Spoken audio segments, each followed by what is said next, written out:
Hi hello ನಮಸ್ತೆ friends, ಎಲ್ಲರೂ ಹೇಗಿದ್ದೀರಾ? ನಾನಿಂತೂ ಚೆನ್ನಾಗಿದ್ದೀನಿ. ನೀವು ಚೆನ್ನಾಗಿದ್ದೀರಾ ಅಂತ ತಿಳ್ಕೊಂಡಿದ್ದೀನಿ. ಹಾಗಾದರೆ ಬನ್ನಿ, ಇವತ್ತಿನೊಂದು ಬ್ಲಾಗ್ನ ಸ್ಟಾರ್ಟ್ ಮಾಡ್ತಾ ಇದ್ದೀನಿ. ಇವತ್ತಿನೊಂದು ಬ್ಲಾಗ್ನಲ್ಲಿ ಏನಪ್ಪ ಒಂದು ಹೊಸ ವಿಷಯ ಅಂದರೆ, ನನ್ನ ಬೈಕ್ನ ಸರ್ವಿಸ್ ಯಾವ ರೀತಿ ಇದೆ, ನಾನು ಮನೆಯಲ್ಲಿ ಯಾವ ರೀತಿ ಸರ್ವಿಸ್ನ ಮಾಡ್ಕೊತೀನಿ ಅದರ ಬಗ್ಗೆ ಇವತ್ತೊಂದು ಬ್ಲಾಗ್ನಲ್ಲಿ ತೋರಿಸ್ತೀನಿ. ಬನ್ನಿ, ಹಾಗಾದರೆ ವಿಡಿಯೋ ನೋಡ್ಕೊಂಬರೋಣ. ಫ್ರೆಂಡ್ಸ್, ನನ್ನ ಬೈಕ್ ಬಂದ್ಬಿಟ್ಟು ಹೀರೋ ಸ್ಪೆಂಡರ್ ಪ್ಲಸ್. ಇದು special edition, 25 years special edition ಅಂತ ಹೇಳಿ. ಅಂದರೆ 25 ವರ್ಷ ನಂತರ, ಹೀರೋ ಕಂಪ್ನಿಯಾಗಿ ಸ್ಟಾರ್ಟ್ ಆಗಿ 25 ವರ್ಷ ನಂತರ ಇದೊಂದು ಹೊಸ ಮಾಡೆಲ್ಲು, ಹೊಸ ಕಲರ್ನ ಬಿಟ್ಟಿದ್ದಾರೆ. ಈ ಒಂದು ಬೈಕ್ನ ಸರ್ವಿಸ್ ನಾನು ಮನೆಯಲ್ಲಿ ಯಾವ ರೀತಿ ಮಾಡ್ಕೊಂತೇನೆ ಅಂತ ಅನ್ನೋದ್ರ ಬಗ್ಗೆ ಈ ಒಂದು ವಿಡಿಯೋ ಮಾಡಿ ನಿಮಗೆ ತೋರಿಸ್ತಾ ಇದ್ದೀನಿ. ಈ ವಿಡಿಯೋ ಮಾತ್ರ ಯಾರಿಗೆ ಬೈಕ್ ಬಗ್ಗೆ ಮಾಹಿತಿ ಗೊತ್ತಿಲ್ಲ, ಅಂದರೆ ಸರ್ವಿಸ್ ಬಗ್ಗೆ ಗೊತ್ತಿಲ್ಲ ಅಂಥವರಿಗೆ ಈ ಒಂದು ವಿಡಿಯೋನ ಮಾಡಿ ಹಾಕ್ತಾ ಇದ್ದೀನಿ. ಬನ್ನಿ, ಹಾಗಾದರೆ ಈ ಒಂದು ವಿಡಿಯೋದಲ್ಲಿ ಯಾವ ರೀತಿ ಸರ್ವಿಸ್ ಮಾಡ್ತಾನೆ ಅಂತ ತೋರಿಸ್ತೀನಿ. ಹಂಗೆ ಈ ಒಂದು ನಮ್ಮ ಬೈಕ್ಗಳಿಗೆ ಒಳ್ಳೆ ಕಡಿಮೆ ಬೆಲೆಯಲ್ಲಿ ಯಾವ ಆಯಿಲ್ ಉತ್ತಮ ಅನ್ನೋದ್ರ ಬಗ್ಗೆ ತಿಳಿಸ್ಕೊಡ್ತೇನೆ.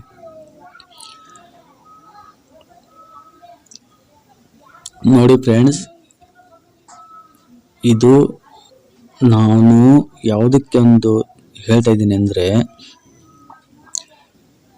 ನಮ್ಮ ಬೈಕ್ಗಳಿಗೆ ಸರ್ವಿಸ್ನ ಮನೆಯಲ್ಲೇ ಮಾಡಿಕೊಳ್ಳೋದು ತುಂಬ ಅಂದರೆ ತುಂಬ ಉತ್ತಮ.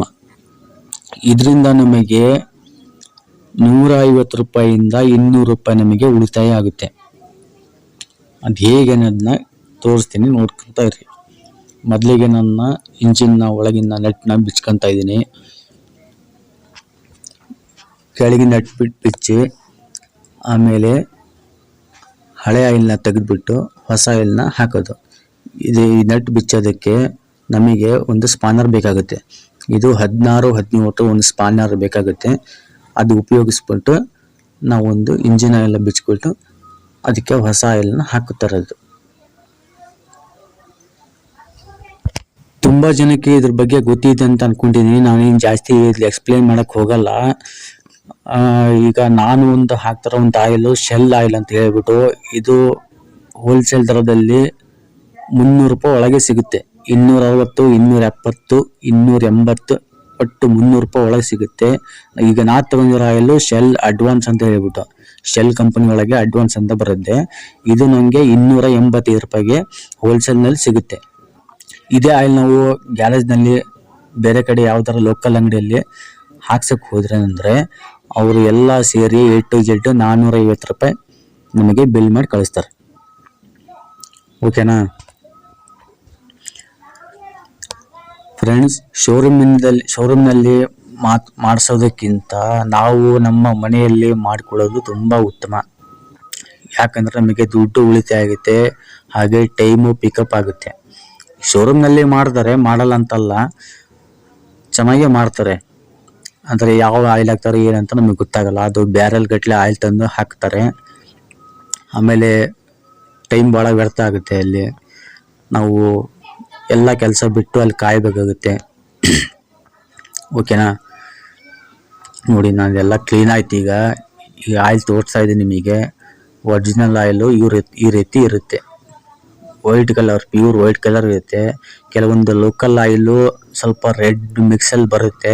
ಇದು ನೋಡ್ರಿ, ನೀರು ಥರ ಇದೆ ಆಯಿಲ್. ಅಂದರೆ ಈ ಥರದ ಆಯಿಲ್ ಹಾಕೋದ್ರಿಂದ ನಮ್ಮ ಬೈಕ್ ಇಂಜಿನ್ ಏನಿದೆಯಲ್ಲ ಸ್ಮೂತಾಗಿ ಬರುತ್ತೆ.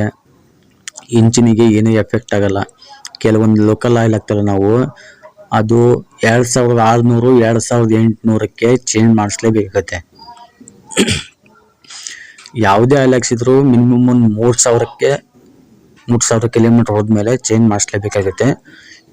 ಈ ಆಯಿಲ್ ಹಾಕೋದ್ರಿಂದ ಆ ಥರ ಏನಿಲ್ಲ. ನೀವು 3000 ಅಲ್ಲ, 4000 ಹೊಡೆದ್ರು ನಿಮ್ಮ ಬೈಕ್ ಜಿಪ್ ಅನ್ನಲ್ಲ. ಹಳ್ಳಿ ರಫ್ ಯೂಸಿಗೆ ಏನಿದೆಯಲ್ಲ ಸ್ಪೆಂಡರ್ ಪ್ಲಸ್, ಈ ಆಯಿಲನ್ನೇ ಯೂಸ್ ಮಾಡಿ. ಬೆಸ್ಟ್ ಒನ್ ಆಯಿಲ್ ಅಂತ ನಾನು ಹೇಳ್ತೀನಿ, 100%. ರಫ್ ಯೂಸಿಗಂತೂ ಪಕ್ಕ ನೀವು ಯೂಸ್ ಆಗುತ್ತೆ. ಶೆಲ್ ಆಯಿಲ್ ಅಂತ ಕೇಳಿದರೆ ಯಾರಾದರೂ ಕೊಡ್ತಾರೆ. ನೋಡ್ರಿ, ಹುಷಾರಿಂದ ತಗೊಳ್ರಿ. ಶೆಲ್ ಒಳಗೆ ಬೇರೆ ಬೇರೆ ಕಂಪ್ನಿಗಳಿದಾವೆ. ನೋಡ್ರಿ, ನಿಮಗೆ ಯಾವ್ದು ಅನುಕೂಲ ಆಗುತ್ತೋ ಅದು ತಗೊಳ್ಳಿ. ಶೆಲ್ ಅನ್ನೋದು ಇರೋದು ಹೆಸರನ್ನೇ ತಗೊಳ್ರಿ. ಆಮೇಲೆ ಸ್ಟಿಕ್ಕರ್ ಎಲ್ಲ ಬೇರೆ ಬೇರೆ ಬರ್ತದೆ ಈಗ ಫೇಕು. ಸ್ವಲ್ಪ ನೋಡಿ ಹುಷಾರಿಂದ ತಗೊಳ್ರಿ. ಶೆಲ್ ಆಯಿಲೇ ಹಾಕ್ಸ್ರಿ, ನಿಮಗೆ ಒಳ್ಳೇದದು. 4,000 ಹೊಡೆದ್ರು ಏನೇನೂ ಆಗಲ್ಲ ನಿಮ್ಮ ಗಾಡಿ, ಪಕ್ಕ ಅದು. ಈ ಒಂದು ವಿಡಿಯೋ ಮಾಡ್ತಾರೋ ಉದ್ದೇಶ ಏನಂದರೆ, ಭಾಳಷ್ಟು ಜನಕ್ಕೆ ಗೊತ್ತಿಲ್ಲ. 100 ರೂಪಾಯಿಗೆ 150 ರೂಪಾಯಿಗೆ ಲೋಕಲ್ ಆಯಿಲ್ ತಗೊಂಡು ಹಾಕ್ತಾರೆ. 1,500 ಬರಲ್ಲ, ಚೇಂಜ್ ಮಾಡಿಸ್ತಾ ಇರ್ತಾರೆ. ನೋಡ್ರಿ, ಇದು ನಮಗೆ 3,000 ಅಂತೂ ಪಕ್ಕ ಆರಾಮ್ ಹೊಡಿಬೋದು. ಆಮೇಲೆ ಗಾಡಿ ನೀವು ಎಷ್ಟೇ ರನ್ನಿಂಗ್ನಾಗ ಹೊಡೀರಿ, ಸ್ಪೀಡಾಗಿ ಬಂದಿಲ್ಲ ಸರಿ, ನಿಮ್ಮ ಇಂಜಿನ್ ಆರೋದು ಅಂದ್ರೆ ತಣ್ಣು ಹಾಕಕ್ಕೆ ಬೇಕಾಗಿರೋದು ಈ ಆಯಿಲ್ ಹಾಕ್ಸಿದಾಗ ಕೇವಲ ಒಂದು 2ರಿಂದ 3 ಸೆಕೆಂಡು, ಬೇಡ 5 ನಿಮಿಷನೇ ಇಟ್ಕೊಳ್ರಿ. 5 ನಿಮಿಷದೊಳಗೆ ಫುಲ್ಲು ಕೋಲ್ಡ್ ಆಗ್ಬಿಡುತ್ತೆ. ಅದೇ ನೀವು ಲೋಕಲ್ ಆಯಿಲ್ ಹಾಕ್ಸಿದ್ರೆ 1/4 ಗಂಟೆ, ಮಿನಿಮಮ್ 1/4 ಗಂಟೆ ಅಂತೂ ಬೇಕೇ ಬೇಕು ತಣ್ಣಗೆ ಆಗ್ಬೇಕಂದ್ರೆ. ಆಮೇಲೆ ನಿಮ್ಮ ಗಾಡಿ ಸೈಲೆನ್ಸರ್ ಸೌಂಡು ಕೂಡ ಕಡಿಮೆ ಬರುತ್ತೆ. ಯಾವುದೇ ಗಾಡಿ ಆಗಿರ್ಬೋದು, ಸ್ಪೆಂಡ್ರ್ ಅಂತಲ್ಲ, ಸೌಂಡು ಕಡಿಮೆ ಬರುತ್ತೆ. ಇದು ನಂದು ಬೈಕು ಮೊದಲಿಂದನೂ ಸೈಲೆನ್ಸರು ಸ್ವಲ್ಪ ಸೌಂಡ್ ಕಮ್ಮಿನೇ ಇದೆ. ಅಂದ್ರೆ ನಮ್ಮ ವರ್ಕ್ ಮಾಡೋ ಯೂಸಲ್ಲೇ ನಾವು ಹೆಂಗೆ ಯಾವ ರೀತಿ ಬೈಕ್ನ ಮೇಂಟೆನೆನ್ಸ್ ಮಾಡ್ತೀವಿ ಆ ರೀತಿ ಬರುತ್ತೆ ಅದು. ನಿಮ್ಮ ಮೇಂಟೆನೆನ್ಸ್ ಎಲ್ಲ ಹೆಂಗಿರುತ್ತೋ ಅದ್ರ ಮೇಲೆ ಡಿಪೆಂಡ್ ಆಗುತ್ತೆ. ಓಕೆನಾ?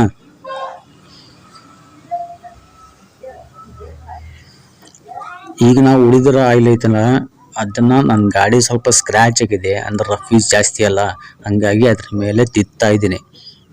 ಇದು ಒಂದು ವಾರ ತನಕ ಇರುತ್ತೆ ಹಂಗೆ. ಅಂದರೆ ಟೆಸ್ಟ್ ಫಸ್ಟ್ ಧೂಳ ಪಾಳ ಏನೈತಲ್ಲ ಅದೆಲ್ಲ ಹೋಗಲಿ ಅಂತ. ಆಮೇಲೆ ಸ್ಕ್ರ್ಯಾಚ್ ಆಗೋದು ಬೇಗ ಎದ್ದು ಕಾಣಬಾರ್ದು ಅಂತ ಹಾಕ್ತಿದ್ದೀನಿ. ನನ್ನ ಗಾಡಿ ಕಲರ್ ಇರೋದೇ ಆ ಥರ ಇದೆ, ಸ್ವಲ್ಪ ಗೋಲ್ಡನ್ ಬ್ಲ್ಯಾಕ್ ಕಲರ್ ಅದು. ಈ ಗಾಡಿ ಸ್ಪೆಷಾಲಿಟಿ ಏನಪ್ಪ ಅಂದರೆ, ಇವೇನೋ ಒಂದು ಎಕ್ಸ್ಟ್ರಾ ಮೇಲ್ಗಡೆ ಒಂದು ಮೊಬೈಲ್ ಚಾರ್ಜರ್ ಕೊಟ್ಟಿದ್ದಾನೆ.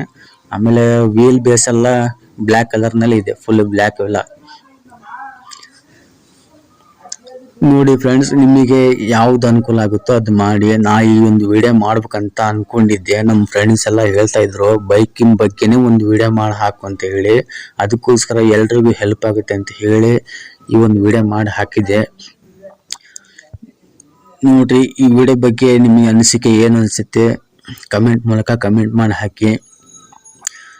ಈಗ ನಂದು ಫುಲ್ ಸರ್ವಿಸ್ ಮುಗೀತು. ನಮ್ದು ಏನಿದ್ರು ಆಯಿಲ್ ಸರ್ವಿಸ್ ಅಷ್ಟೇ, ಆಯಿಲ್ ಏನು ಚೇಂಜ್ ಮಾಡ್ಬೋದಲ್ಲ ಅದಿಷ್ಟೇ ಮಾಡೋದು. ಇನ್ನು ಬ್ರೇಕ್ ಲೈಟ್ ಇದು ಬ್ರೇಕ್ ಏನೈತಲ್ಲ, ಬ್ರೇಕ್ ಕ್ಲೀನರು ಟೈಟ್ ಮಾಡಿಸ್ಬೇಕು, ಏನು ಲೂಸ್ ಮಾಡಿಸ್ಬೇಕು, ಮೈನರ್ ಐಟಮ್ ಏನಿದಾವಲ್ಲ ಅವೆಲ್ಲ ಮತ್ತು ಗ್ಯಾರೇಜಿಗೆ ಹೋಗಲೇಬೇಕು. ಓಕೆನಾ ಫ್ರೆಂಡ್ಸ್? ನಾ ಏನು ಜಾಸ್ತಿ ಎಕ್ಸ್ಪ್ಲೇನ್ ಮಾಡೋಕ್ಕೆ ಹೋಗಲ್ಲ, ನಿಮ್ಗೆ ಆಲ್ರೆಡಿ ಗೊತ್ತಿರುತ್ತೆ. ಹಾಗಾದರೆ ನಂದು ಬನ್ನಿ ಈಗ ಸ್ಟಾರ್ಟ್ ಮಾಡಿ ನೋಡೋಣ ಯಾವ ರೀತಿ ಇದೆ ಅಂತ ಹೇಳಿ. ಸೌಂಡ್ ಎಫೆಕ್ಟ್ ನಂದು ಮೊದಲಿನ ಥರನೇ ಇದೆ, ನಿಮಗೂ ಅನುಕೂಲ ಆದರೆ ಮಾಡಿರಿ. ಈಗ 44,096ಕ್ಕೆ ಆಯಿಲ್ ಚೇಂಜ್ ಮಾಡಿಸಿದ್ದೀನಿ. ಹಾಗಾದರೆ ಬನ್ನಿ ವಿಡಿಯೋನ ಫುಲ್ ನೋಡ್ಕೊಂಡು ಬರ್ರಿ.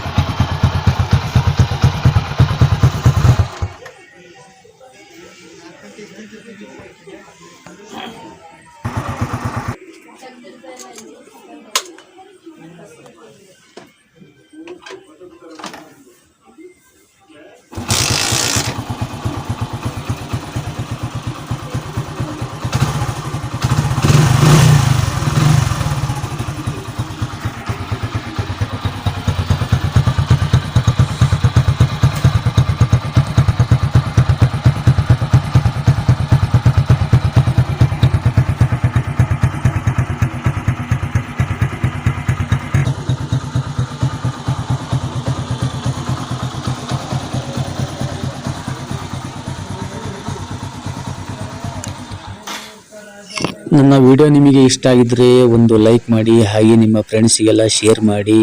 ಪಕ್ಕಾ ಖಂಡಿತ ಒಂದು ಕಮೆಂಟ್ ಮಾಡಿ. ಯಾರೆಲ್ಲ ಇನ್ನೂ ನಮ್ಮ ಚಾನಲ್ಗೆ ಸಬ್ಸ್ಕ್ರೈಬ್ ಆಗಿಲ್ಲ ಪ್ಲೀಸ್ ಎಲ್ಲರೂ ಸಬ್ಸ್ಕ್ರೈಬ್ ಆಗಿ. ಸಬ್ಸ್ಕ್ರೈಬ್ ಆಗೋದ್ರಿಂದ ನಾ ಹಾಕೋ ಹೊಸ ವಿಡಿಯೋನ ಮೊದಲು ನೀವು ನಿಮ್ಮ ಮೊಬೈಲ್ನಲ್ಲಿ ನೋಡ್ಬೋದು, ಆಯಿತಾ?